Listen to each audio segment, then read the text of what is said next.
Claudio Castagnoli. Remember Cesaro? Well, actually, it's Claudio Castagnoli now. He's in All Elite Wrestling. There's a new interim AEW World Champion John Moxley. AEW Forbidden Door. Their clash with New Japan Pro Wrestling is in the books, and it was quite an eventful, newsworthy show. We want to know what you thought of it. We'll give our ratings in today's Sportskeeda Wrestling Top Story of the Day. Share the link or you stink. John Cena is back. That's right. Hulk Hogan for Gen Z, Hulk Hogan for Millennials is back right here. John Cena himself appearing on this week's Monday Night Raw. Expectations are through the roof, but what is the backstage scoop on it? That's Dax Harwood on the right from AEW and the champion of every wrestling promotion right now. And then Sasha Banks, someone who walked out on WWE and under controversial fashion. Dax Harwood has a take on it. We'll talk about that. Plus, AEW is going to the biggest pop culture event in the world, the San Diego Comic-Con. We have a lot to get into. We have your comments on screen. Once again, the link has not been shared, so I can smell you through the screen. Watch out, watch out, watch out, watch out!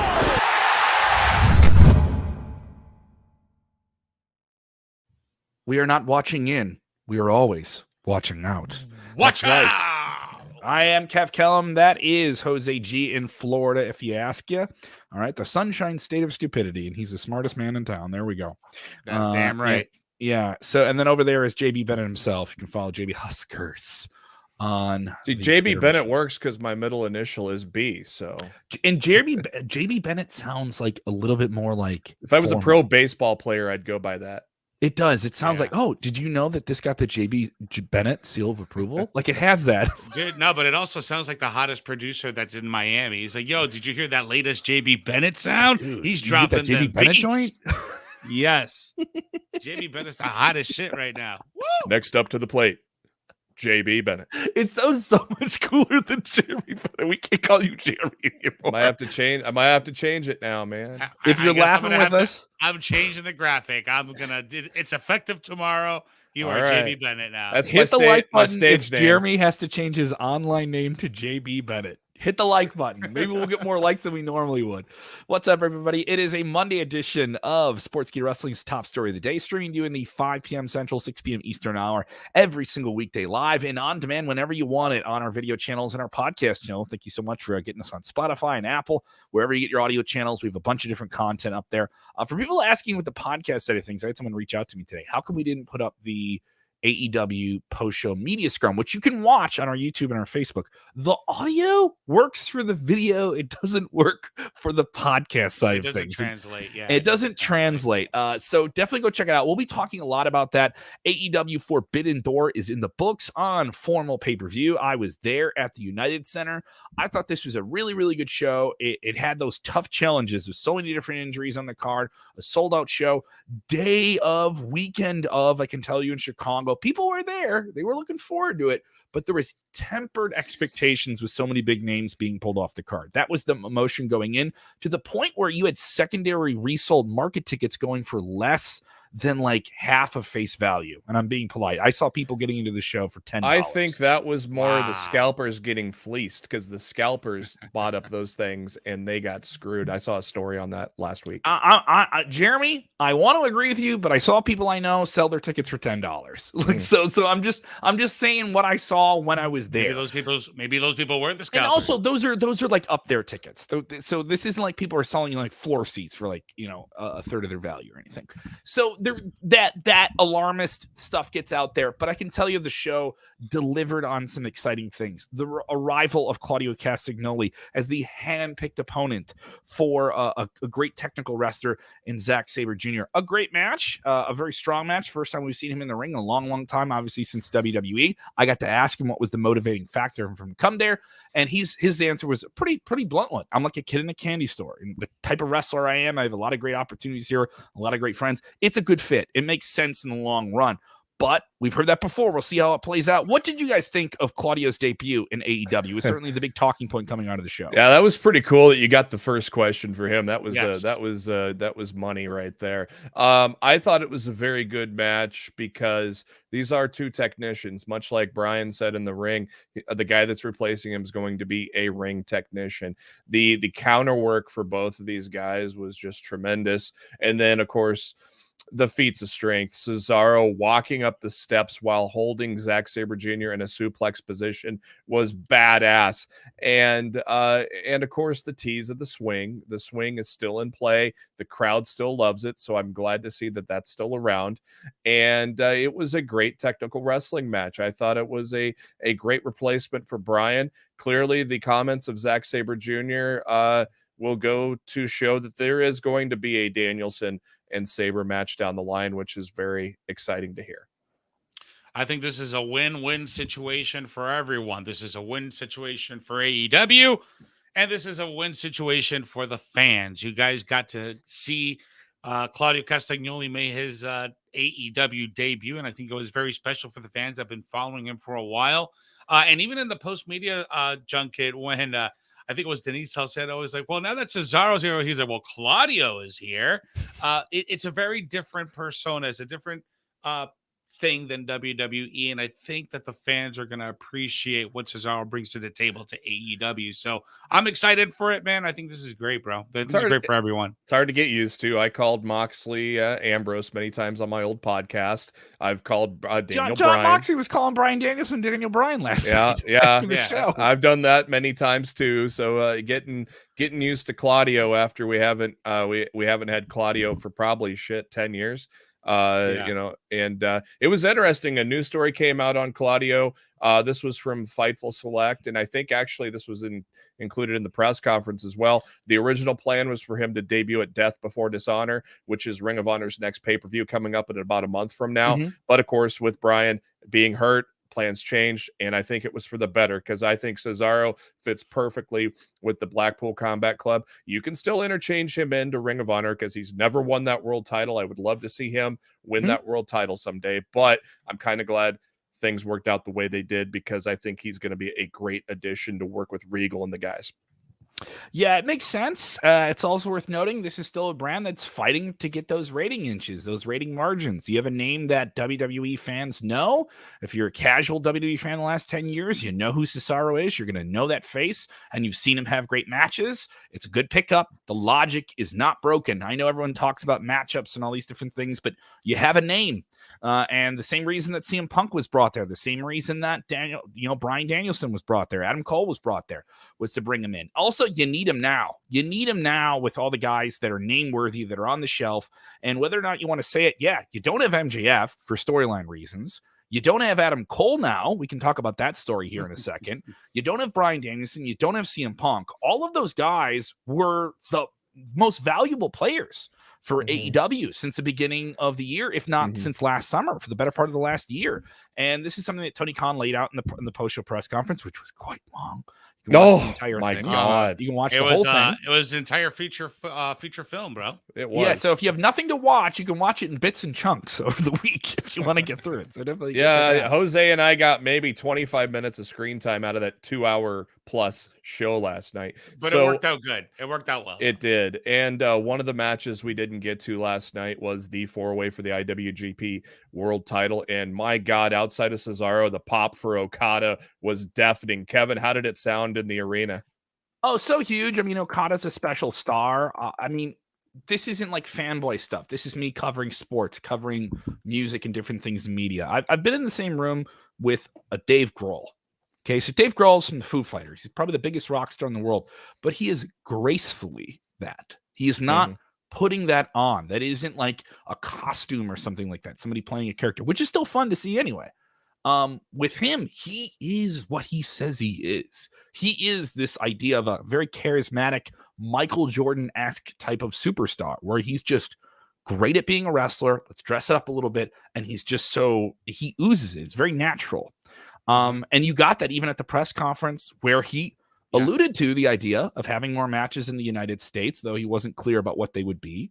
It certainly seems like we're going to get more of this collaboration in the future. Yeah, John Moxley joking about the idea of bringing in every other major Japanese wrestling promotion, and he's calling out, Jun Akiyama and these big Japanese names. If you don't know who those names are, those are like guys that were super huge like 10 or 15 years ago that he's a fan of as a kid, and he's fantasy booking, and he's joking about the idea of this whole show having this cloud of high fan expectations on it. I think with all those different things, with the injuries, that the locker room combined, the names that they brought in from New Japan, they still pulled it out. They still got a really, really strong show out of this.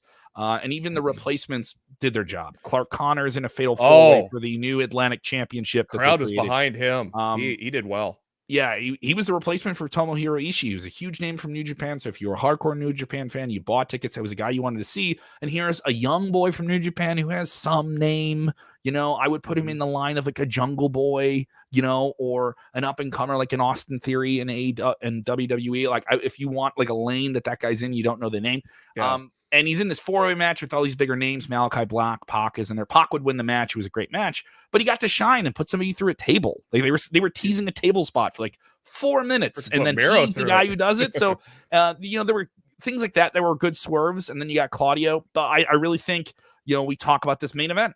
Big main events are what sells for pay-per-view, especially going back to what Moxley said. This also was a report that came out.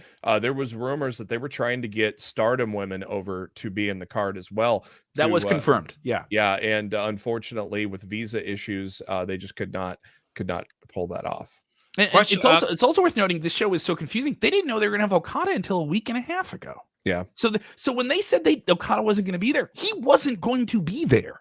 You know what I mean? Like that's how snake bitten multiple times this card got, and bringing in Okada was not a part of the original plan. Yeah, that was a hell of a shot in the arm for the show last night. Yeah, of course, it really was. It was so great to hear Kevin Kelly call the super kicks for Adam Cole again. Got the Ring of Honor flashbacks. Unfortunately, Cole sounds like from Brian Alvarez at we broke this news here last night, but it sounds like Brian Alvarez at Wrestling Observer, Cole has a concussion. That's why the match ended so unexpectedly like it did. Cole was supposed to kick out of that, hopefully get better soon. But yeah, let's talk about that main event. John Moxley, Hiroshi Tanahashi. This match was a years in the making, and my God, I tell you what, these boys delivered in the main event. I absolutely love the match.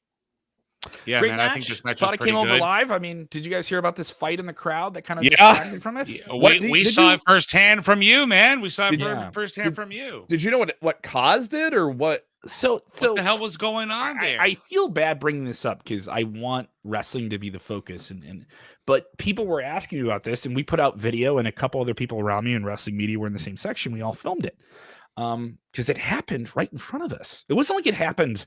It was like literally like 10, 15 feet away from us. So this guy gets security and is going off on somebody in the crowd, and they're in the same aisle as him. So they're like a few feet away from him, and there's enough security, and this is right off the floor. So it isn't something where it's like in the middle of the crowd and it's hard to see. It's something where like an entire quarter of the arena can have a clear eyesight to this. There's no obstruction to see this. So we're kind of thinking like, all right, it's going on and on and on. What's going to happen here? So it's clear at some point security is going to step in, because this guy just won't let up and he's going off on somebody. And then they step in, they start getting him, and then they're starting to drag him out, and then he's throwing hands on people. The video is up, unfortunately, on our Twitter. You had to film something like that so people would understand. Because there was a chant of "you effed up," and people watching a pay-per-view like, this match is great. What's going on? And you didn't have a clear shot in the crowd at all. We'll try and pull up the video for you. Another jackass went up to the barrier and was like taking photos of Tay Conti's ass as well, and before security finally got him out of there too. So you're going to see this right now for the people in the podcast. This is like in section 109 in the United Center, where they have an open aisleways. Like the aisleways are very long, so you definitely see when someone's kind of coming up or being escorted. Kev's getting ready to throw a punch here. I'm not getting ready to throw a punch here. I'm actually trying to reach over to Nick Houseman of wrestling and can say, like, Nick, out of the way. I don't want you getting bowled over here. And they're pulling him up here. And as this guy's pulling up, he's getting into it. Security, they got him arm by arm. Another security guard is dragging him because he's getting more aggressive. And he tries to. They're gonna get him out through the aisleway. And as you turn here, someone's gonna throw hands with him. See, he's like swinging with him, and now security's getting into it. A security guard gets knocked down. I don't know if he gets injured. And then there's another guy who gets pulled from that as well. That gets ejected. So It was a nasty scene. Now, here's the thing. This happens 3 minutes into what's supposed to be like a 20, 30-minute banger main event, one-on-one. And there were so many matches. The majority of this card on Forbidden Door was multi-man matches, right? So you only had a handful of singles matches. So this was one that was designed to really stand out to get a new world champion until CM Punk's back. Hiroshi Tanahashi, one of the greatest of all time, against John Moxley, right? It's going to be a great match. And this is a real distraction. And credit to Moxley and credit to Tanahashi. Real story here. They turned it around, because if this would have happened, I think near the final stages of the match, it may have been more of a distraction. It may have been more of a thing. And this happened fairly early in the match, and maybe they were fortunate in that regard. But this is a great, great card. I really, really enjoyed it. I wouldn't call it the best AEW show I've ever seen. I think All Out from this past year was maybe the best show they've ever had in terms of surprises and matches and payoffs and all these different things. But I like the show for the fact of all these different things that they had to get over. They got over as a roster and a presentation, and a great crowd in Chicago that came together for it. So I loved it. I give the show a solid 8 out of 10. 8 out of 10. Some people give it 8.5s here. Little RKO in there too by Moxley. I like the little RKO he threw in there out of nowhere. Yeah, man. Yeah, out of nowhere, man. I thought the match was good. I thought the pay-per-view was solid, even in anticipation of everything that's going on with the injuries, and they've just been played with things just week after week. It almost seems like the universe was sending them a message to not put this show on, but the show always goes on in show business.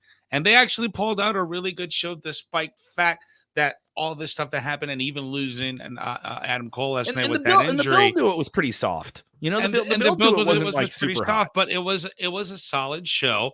I'm not gonna give it the highest rating I've ever gotten out of. Do I think it's the best AEW show to date? Probably not. I think I'm gonna give it a 7. I think a 7 is fair. The saving grace for this show was Okada. Okay. Yeah, I'm gonna give it an 8.75. There was absolutely no doubt. We're doing quarters. We're doing quarters on us, Jeremy. Mr. JB Bennett. Kev gave it an 8. I gave it an 8. Yeah, I give it an 8.75. It's not quite a 9, because I've given AEW shows a 9 before. It wasn't the best show, but there was absolutely no dud on that card at all. Absolutely no dud. Outside of, if we're not counting the buy-in had 3 duds and one great tag match, but the main card had no dud on it at all.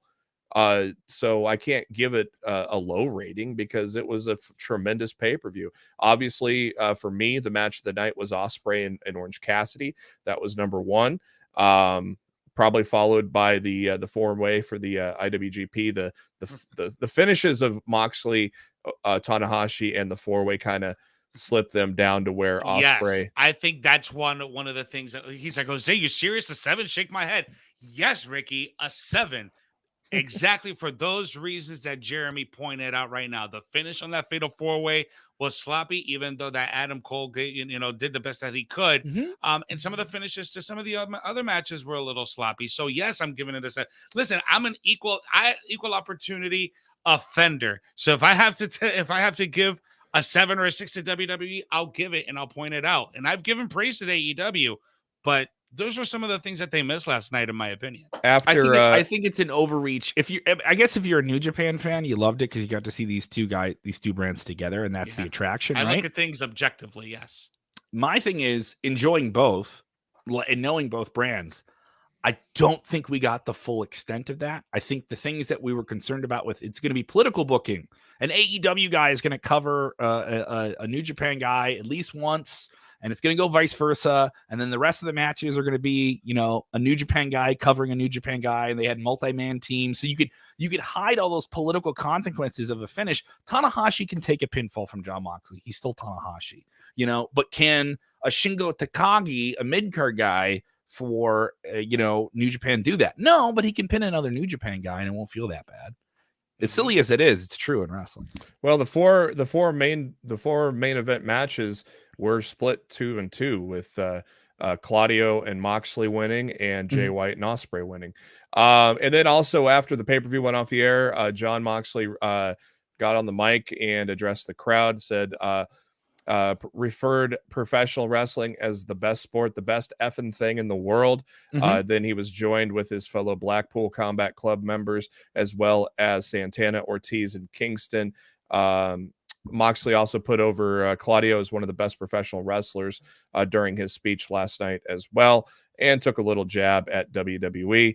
And then says Jericho Appreciation Society represents filthy, scuzzy sports entertainment. Maybe there's a time and place for sports entertainment, but here in AEW, professional wrestling rules. Of course, setting up the big blood and guts match on Wednesday.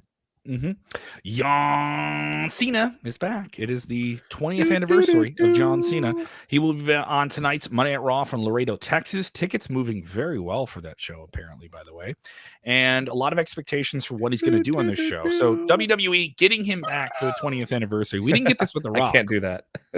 We didn't get this with The Rock. So we got John Cena back. And there's expectations for him setting up some type of angle tonight with Theory. Am I correct? Oh, I'm assuming so. That would make a lot of sense if they were to do that. Word is, according to WrestleVotes, a very reputable Twitter account, that obviously, aside from the big business boost, John Cena's appearance tonight backstage has gotten a very positive presence throughout the whole backstage arena. WrestleVotes' tweet says, aside from the obvious business boost, I'm told the return of John Cena is as exciting for the locker room as it is for the fans. Cena is viewed as the ultimate leader with his positive presence felt throughout the company when he's around. So a big boost in morale with John Cena coming back tonight. Jose, your take. Man, this is the GOAT, right? This is the GOAT of a certain generation. We want to get those eyes back on the product. And this isn't by mistake, guys. I mean, if you keep an eye on WWE social media, this is being done on purpose. They've been doing tributes with John Cena, putting the superstars in John Cena attire. And the best one has been Theory, just doing all the ward life stuff, just kind of trolling Cena at the same time. I think this is going to lead up to a little feud coming up at SummerSlam, hopefully, between John Cena and Theory. But yeah, man, it's always a good time to see Cena on TV. And we got do you have that queued up, Jose? Mm-hmm. Yeah, I'll bring it right up. If you guys want to continue talking, I'll bring it up in like 5 seconds here. In of course, in celebration of 20 years of John Cena, Randy Orton, of course, who's going to be out for the rest of the year, posting a very heartfelt minute-long message on Twitter. Just literally dropped it about half an hour ago. So we'll get that up and running here for you. Kind of sucks, man. You would think, like, I wonder if there's going to be special interactions between John Cena and someone tonight on Monday at Raw, if it's a big anniversary. I'm excited to see the Theory interaction. Yes. That's going to be a lot of fun. I agree. And Theory is definitely trying to, go into business, not for himself, but go into business. But it's interesting to see a lighter, more heartwarming Randy Orton like this send a message into the conversation here. So let's give this a look. Clip. John, we have known each other for 22 years, more than half my life. It feels like only yesterday, though, that we were learning the ropes down in OVW. It's been one hell of a ride, man. And I have enjoyed it every second of the way, sitting back and watching you in the back as you do your thing in the ring. In the ring with you. It was an honor to be your opponent so many times, but even more of an honor to be your friend, man. Hustle, loyalty, respect. Those aren't just three words. Those aren't just a gimmick. That's you. You chose to live by those three words. You didn't just put those words on a different colored t-shirt every other week. You chose to live that way. And it was motivating to watch, man, a sight to behold. And you made us all better for it. So thank you, John, for all the sacrifice and the hard work. Thank you for everything you taught me. And here's to the future, man. Bigger and better things. Enjoy your night. Very poignant, very touching comments there from Randy Orton. It's so odd. I know it's pulling back the curtain, not playing the character. He's not the Viper. He's a guy who wrestled with somebody and went down the road and stuff like that. But it's still so odd to see this like softer, especially more when loving we never get to version of see Randy that Orton. side of him. We've only recently started seeing that side of Randy Orton. And it's because I think he's just getting, he's getting to that point in his career where he's stepping in his life. Yeah, man. And I think that he's relaxing a little bit. He doesn't have to keep that persona all the time. And he's just relaxing with it. And I think this is a good thing. I think fans like seeing this side of Randy Orton, especially ever since he started this whole program with RK Bro. So I think this has been really good for him. Yeah, it's Yeah, definitely giving him a shot in the arm. Much like Pat McAfee's given Michael Cole like new life into pro wrestling. I think Riddle has given Randy Orton new life as well into pro wrestling on a thing. This was supposed to last one night, and Orton was supposed to turn on him on the same night. And look what happened here. I guarantee you it's going to continue when Randy comes back. I think it's going to continue for a while until maybe they finally pull the trigger on him or even Riddle turning heel. It's something. I mean, you got a thread that you can tie off and connect to something else if you want to. Certainly some things coming together. Obviously, I think we're going to see a lot more bigger humps for WWE in terms of hype for Money in the Bank coming up not too shortly here. We're not too far away My from humps. that. That's this it's coming up this weekend, right?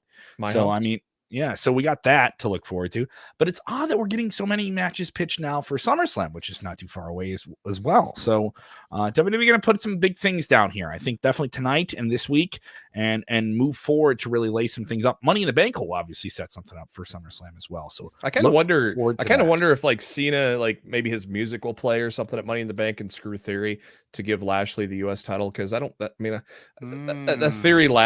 Theory and Cena doesn't need the title. So I'm kind of wondering if there's some way that I don't think Theory and Cena need either. We could do some fun things there, but it'd be fun. Let's get into this. Sasha Banks controversially walking on in WWE more than a month ago. We don't know what her status is. Reportedly, she was released by the company, but there are plenty of people in the wrestling world that are supporting her in this walkout.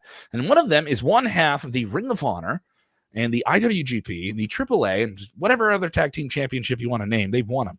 Dax Harwood, one half of FTR, going on the record yet again in support of Sasha Banks. Gotta show them the respect, Kevin. Gotta show them that respect, brother. They've been NXT champions, WWE Raw champions, SmackDown, what, IWGP, what, Ring of Honor, what, AEW, what, when, where, how. They won them all. All right, so you can check out the comments of FTR after Forbidden Door. That is up in our post-show media scrum up on our YouTube channel right now.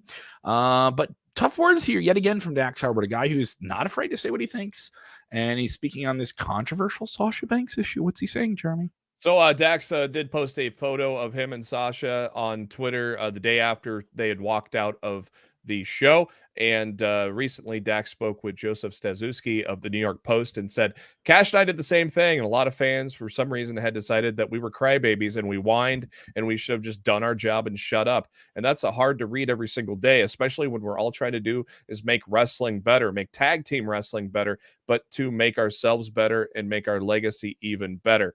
If I would have just stuck around and stayed in the same position that we were in, there's no way our brand would have grown. So I know exactly what she's going through, what she's feeling. And she's probably feeling, I don't feel respected, and I could be doing way more if I continue to stick around and continue to get pushed to the side. And it's in the contract, and we are all just, we still are. We have the option to find other work and for fans to shit on her and to shit on us because we want to better ourselves and tell us to shut up and take the money, man. That's hard to read every day. So that's why I wanted to show the support to her.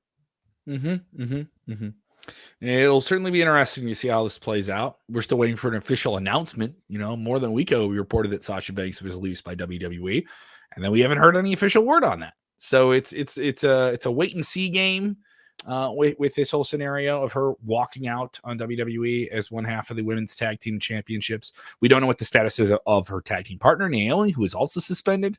What's going on there? Apparently both their contracts were coming up soon or were up for negotiation while this was happening. So there's a lot of different plates. Sometime in July. Yeah, so there's a lot of different plates spinning here as this is happening. That's this weekend. Yeah. So I mean, was it up at the beginning of January? Was it up at the end of July? Don't know. There's so many different stuff we don't know. So we'll see how this plays out.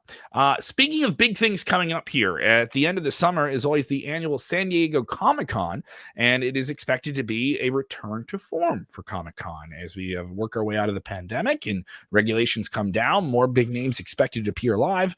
WWE has been a part of it. Now All Elite Wrestling will be a part of it. Warner Discovery Media going to be presenting an AEW panel called Heroes and Villains. CM Punk, Orange Cassidy, Darby Allin, and Jade Cargill all expected to represent AEW with commentary host Excalibur hosting this panel. I expect this to stream live somewhere, but this is a big push And a big note that you should take here is that this press release was put out by Warner Media. This isn't put out by AEW. So in taking that, feel good about that. I know that you're talking about a company that has less than a year to go on their next TV negotiation to sign a new deal. Tony Khan seemed very bullish and very strong about the future of their relationship with Warner Media last night at the press conference. I got that impression, and he was answering questions about it. We were going to ask a question about it, and it came up. I remember texting with you guys. I think that's already covered. I don't think we need to go there again. So you get, then the next day you get this. So this is sort of like an upfront.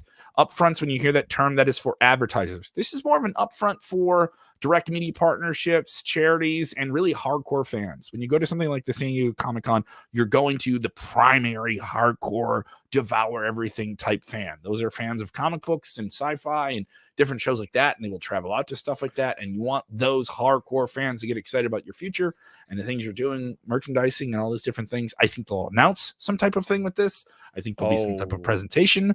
I think this would be a great spot for you to start talking about that video game you're supposed to put out at the end of the year. What I want to hear is maybe a Funko announcement. I'd love to see. That's the right platform to do it. I'd love to see some AEW. Really huge. This is huge for AEW, man, because also, this is the pop culture convention of the country. There's so many different cons around the country, but the one that everyone talks about, the one that Hollywood talks about, is the San Diego Comic-Con. This is the biggest con in the entire country, and the fact that AEW got a spot in there, that is massive. In addition to those names, Bryan Danielson is also going to join Cargill, Punk, Allen, and Cassidy. And here we go. This follow up here. Stephen Chambers. Any word about AEW having a possible streaming service? Did that get asked at all? No word. We tried to ask. We tried to ask, but we kept getting skipped. You only get a handful of questions. Was it brought up at all though? Their status with AEW Warner, AEW's their negotiations and stuff like that was brought up. The idea if they are working on trying to get Ring of Honor, which is under the AEW banner, some type of television presence weekly. They're trying to do that. So that was the closest we got down that road. Every time I've asked someone about AEW, they've always been mum about it, but they've always been, we would like to see that. But we're just going to wait and see and negotiate and see. And they wouldn't really budge on an inch. You also had Tony Khan at the same press conference saying, no, I'm not going to talk about MJF. I'm not going to talk about it. You're going to ask me about it, but that was very evident when that question came. Who was that? Nick Hausman who asked that? Yes, there was Nick Hausman from Wrestling. Nick is always ready to ask the tough questions. You could see that reaction on Khan's face. You're saying work, Jeremy? Work. So yeah, what Jose was alluding to with the video game, that might be brought up there too. Kenny Omega confirms that Cody Rhodes will be in the video game. So you will be able to play as the American Nightmare in the new Fight Forever video game. Speaking of video games, WWE 2K22 just dropped the 1.15 patch. Hopefully it gives Dave Meltzer our better ratings for SmackDown when we get over on Twitch on Wednesday, because he's ridiculous. It has addressed the patch has addressed some various superstar attributes, as well as some crashes and a bunch of different gameplay things and stability. And also a couple of created things there. So basically just some your standard bug fixes and stability there. So, but yeah, hopefully it adjusts that damn star rating, because we're getting screwed on Wednesday nights, Jose. Yeah, man. I'm looking forward to that upgrade, to that patchwork, see what happens, see if that definitely upgrade, because Monday Night Raw is definitely in the pocket of Uncle Dave. Yeah, so when you're talking about getting over with Twitch, this is our weekly WWE 2K GM mode show where Jeremy and Jose run in the video game their own promotion, which is getting hammered by Monday Night Raw. Not hammered. We're making more money. We are way more profitable than Monday Night Raw, by the way, and way more profitable. We spent a lot more money. We're gaining on fans a little bit, but we're making more money than they are. That's we're under damn a sure. mil. I think we're under 600,000 away from Raw, we caught up. So on Wednesday night after AEW Dynamite, we'll give you a debrief of Dynamite. The first it's gonna be blood and guts. It's gonna be a big show, but also the fallout from Forbidden Door. We are going to kick things after we get done with that debrief of Dynamite. We're going to kick things off with a pay-per-view. We are at WWE TLC. So getting over on Twitch, we'll kick off with a pay-per-view And video quality going to get better too, because I have a new desktop that's set to get delivered on Wednesday, but I don't know if I'll have it set up. Don't know if I'll have it set up in time for the show. So it may be next week that I get the new desktop. Yeah, buddy. We are quite busy. We are quite busy. Tomorrow, I will be hosting the Bullbits Comedy Show at the Lakeview Tap Room in Chicago. Wednesday, I'll be at the Eris Brewing Company with Brewing Up Laughs. And Thursday, I'll be at the Lincoln Lodge, 3 nights in a row of stand-up comedy. I'll be on tour the first week of July as well. I'll be in Rockford, Illinois on July 6th. I'll be back in Chicago at the Lincoln Lodge on July 7th. I'll be at the Potawatomi Country Club in Michigan City on July 8th. And then I'll be playing the DIY comedy show in South Bend, Indiana. So 7 dates coming up. They're going to be up at my website, kevinkellam.com. Go check it out. Follow me on the Twitter machine at Kev Kellam. So I'm busy making the towns. Guys, as always, give me a follow on my social media, Jose G Official on Instagram, Twitter, and TikTok. I'm always posting stuff. I also have my new interview with W. Morrissey. Check it out, Wrestling with Mindset on YouTube. Would love some support. So go ahead and like the interview and subscribe to the channel. Appreciate you guys. Thanks, guys. Give us a follow on the Twitter machine. You can see all of our handles there on screen at Jose G _ at Jose_G_ official. He's on the Instagram. He's an Instagram boy. Jeremy and I are big about the Twitter. You can follow him at JB Huskers. All right. Give us a follow. Also follow SK Wrestling. If you haven't followed us, SK Wrestling _. I'll be live tweeting. I'll be live tweeting Raw tonight. So Rah. I think it'll be an eventful Raw. Raw, even though it's 3 hours, past few weeks has been an all right show. I'm not saying I love the Hulu version of it. It's 90 minutes, but it's been an all right show. Thank you guys for watching our show. You spend time with us on the internet. You have so many different options. It's a stressful time with real world news. So if you escape all of that and you get to watch some wrestling news and it's fun, then we did our job. All right, cool. Share that love. Share the link with somebody else. And remember, when watching wrestling, take a deep breath. Stop the debate for a little bit. We already did that. So as we leave, we ask, when you watch wrestling tonight, you just do this one important thing, which is what, gentlemen? You need to enjoy it. Just let go and enjoy wrestling. Let go. yeah. Max. To Claudio. Pre. Watch out, watch out.